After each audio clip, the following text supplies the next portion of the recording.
guys, welcome to Ritika Singh Studios. Today I am going to discuss a case which is Saira Bano versus Union of India. This case is very important case जो कि 2017 का case है ये, which is 5 judges bench case, जिसे हम constitutional bench के नाम से भी जानते हैं. जब 5 जजेस की बेंच बैठती है तो उसे कॉन्स्टिट्यूशनल बेंच कहते हैं.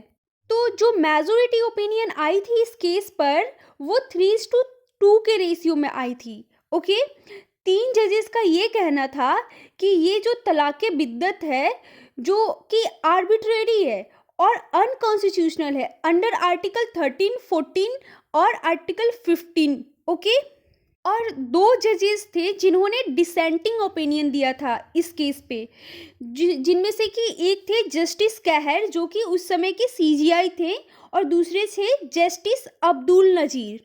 तो इन दोनों जजेस का कहना ये था कि ये जो तलाक़े बिद्दत है ये एक पर्सनल लॉ के अंदर आता है और हम जब भी फंडामेंटल राइट का वायलेशन जब भी देखते हैं किसी भी लॉ के रिस्पेक्ट में तो वो एक स्टेट इनेक्टेड लॉज होना चाहिए. और state enacted laws fundamental right का वायलेशन कर रहा है तो उसे नल एंड वॉइड किया जा सकता है. लेकिन ये जो ट्रिपल तलाक है, तलाक़े बिद्दत, वो स्टेट इनेक्टेड लॉज नहीं है, ये एक पर्सनल लॉ है तो इसे हम फंडामेंटल राइट के अंदर कंसीडर नहीं किया जा सकता है. तो ये था डिसेंटिंग ओपिनियन. तो अब हम इस केस के फैक्ट देखेंगे.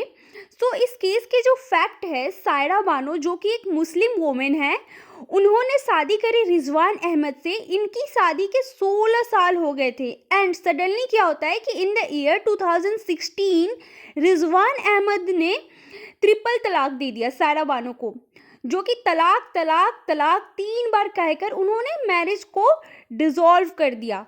और इससे एग्रीव्ड होकर सायरा बानो एक रिट पिटीशन लेकर पहुंची ऑनरेबल सुप्रीम कोर्ट के सामने under article 32 of the Indian constitution. और इस रिट पिटीशन में इनका कंटेंशन था कि ये वायलेटिव है फंडामेंटल राइट से अंडर आर्टिकल 14, आर्टिकल 15, आर्टिकल 21 और आर्टिकल 25 में. और उन्होंने इस पिटीशन में 2 और इशूज रेज किए थे. वन इज निकाह हलाला and another one is polygamy. और कहा कि ये तीनों चीज़ें फंडामेंटल राइट को इन्फ्रिंज करती है.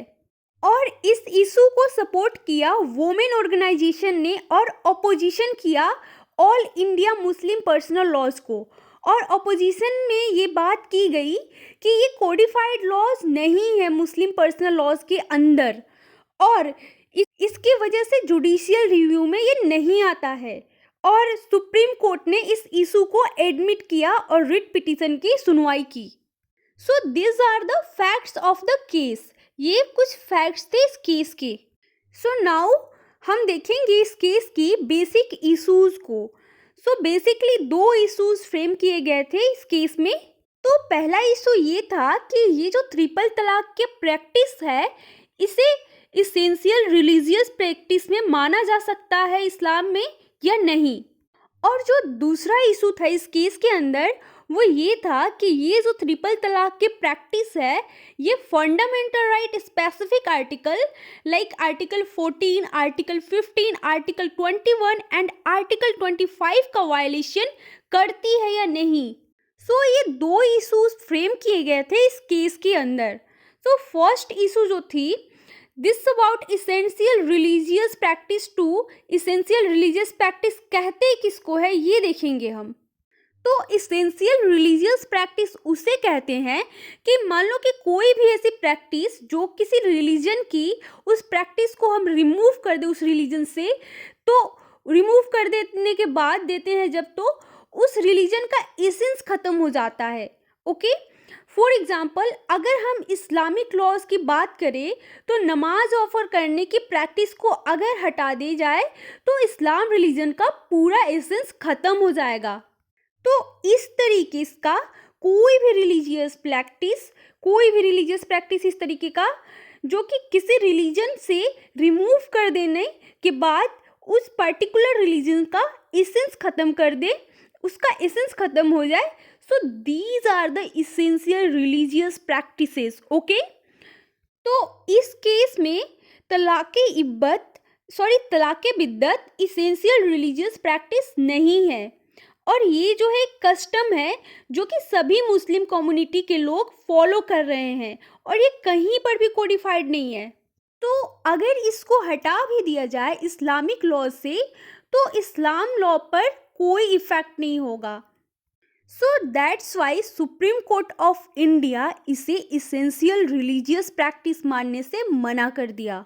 सो ये था केस, और हम सब जानते हैं कि ये 3:2 का रेशियो का केस है। मतलब 3:2 के रेशियो में यहाँ पे जजमेंट देखने को मिली इस केस में, और मेजोरिटी जो जजमेंट थी उन्होंने इस प्रैक्टिस को अनकॉन्स्टिट्यूशनल करार दिया और नल एंड वॉइड इसको कहा।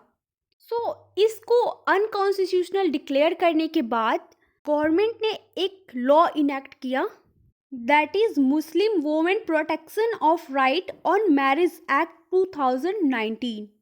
इस एक्ट में इन्होंने बताया कि जो तलाक़े बिद्दत की प्रैक्टिस है वो एक पनिशेबल एक्टिविटी होगी, और अनकॉन्स्टिट्यूशनल करने के बाद भी अभी भी कोई भी इसे प्रैक्टिस करेगा तो 3 साल की पनिशमेंट होगी, along with that फाइन भी दिया जाएगा। ओके, और ये कंपाउंडेबल ऑफेंस होगा। ओके, तो ये था सायरा बानो केस का एनालिसिस। मुझे उम्मीद है कि आपको ये केस समझ में आया होगा। So guys, see you in next class. Thank you for watching.